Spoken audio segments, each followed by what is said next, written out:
Picture the most charming person who ever lied to you. Maybe they sold you something you didn't need, or talked you out of money, or just made you feel for a while like the center of the world, right up until you understood what they were after.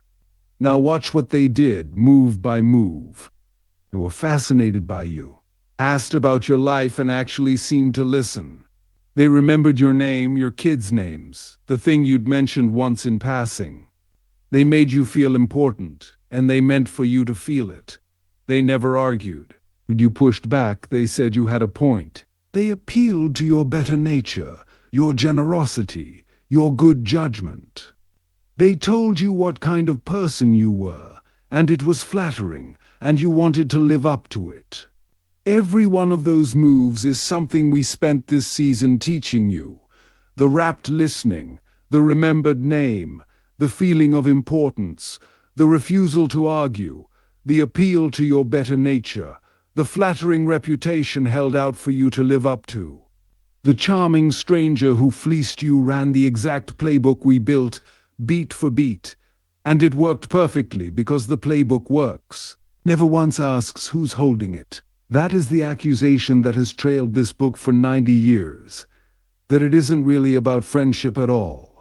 That it's a manual for manufacturing the appearance of caring. A handbook for getting what you want out of people while they thank you for it. For 9 episodes, we handed you tools and watched them work. Now the bill comes due. Because the question was never whether any of this works. We've seen over and over that it does.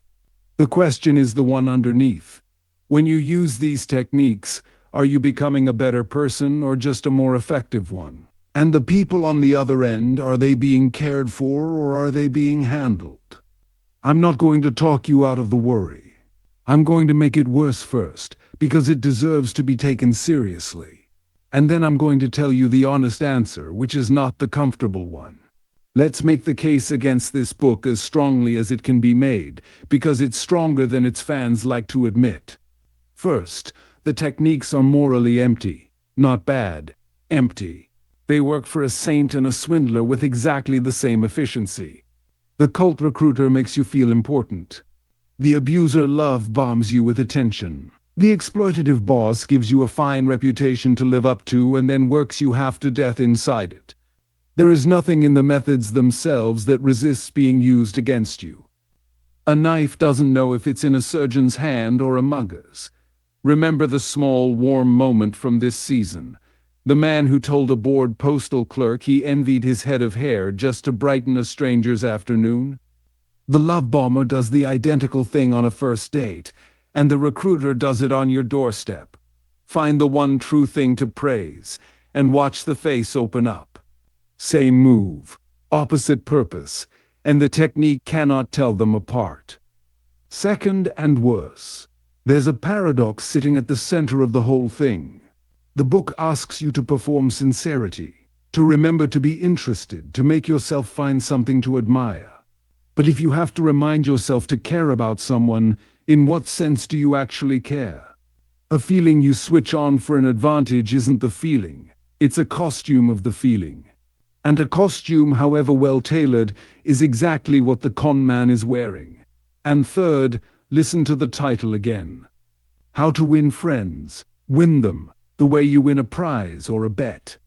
Friendship is something you acquire by playing correctly. The whole frame treats other people as terrain to be crossed on the way to something you want. The sale, the vote, the promotion. That's the prosecution's case, and you should sit with how much of it is true before anyone offers you a defense. Now the defense, and Carnegie saw the whole indictment coming. Right in the middle of his book he stops and says it himself. This is not a bag of tricks. The principles only work when they come from the heart. People mock that line as a fig leaf. It's actually the key to the entire thing, and it rests on a real idea. We tend to assume the feeling has to come first, that you're warm, and so you act warm.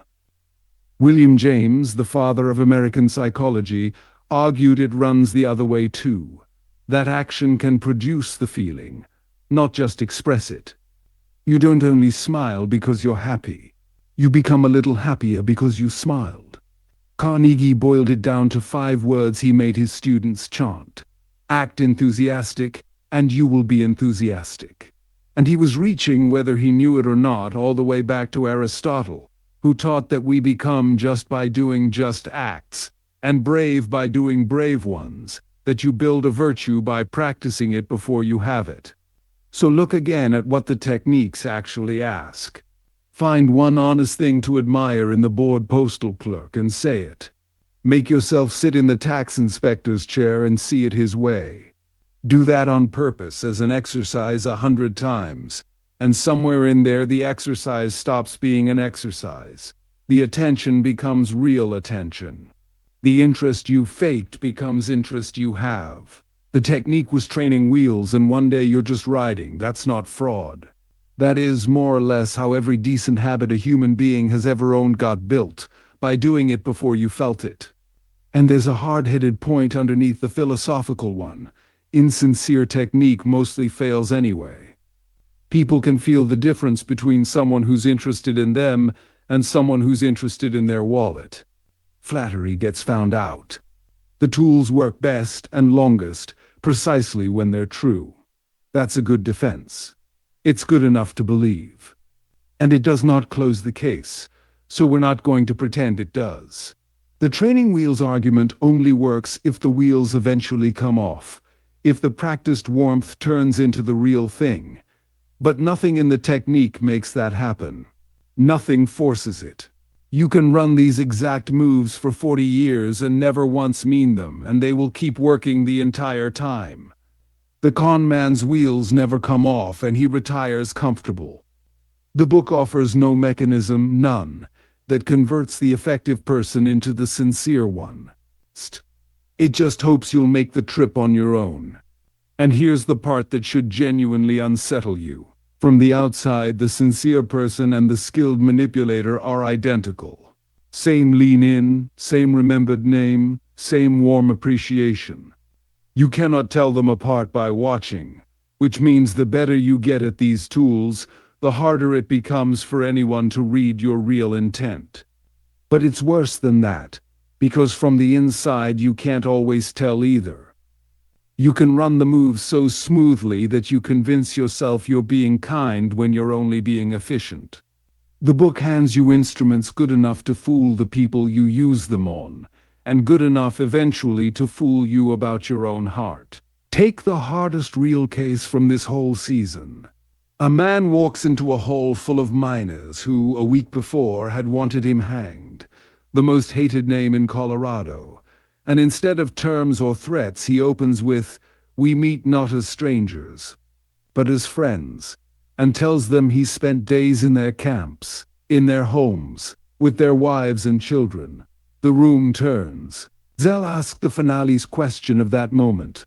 Was it a sincere act of reconciliation, or the most expensive public relations play money could buy?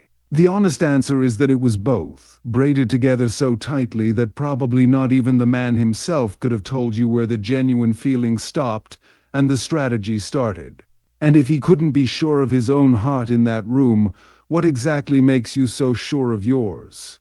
So Carnegie's "let it come from the heart" turns out to be the right answer and a completely useless one.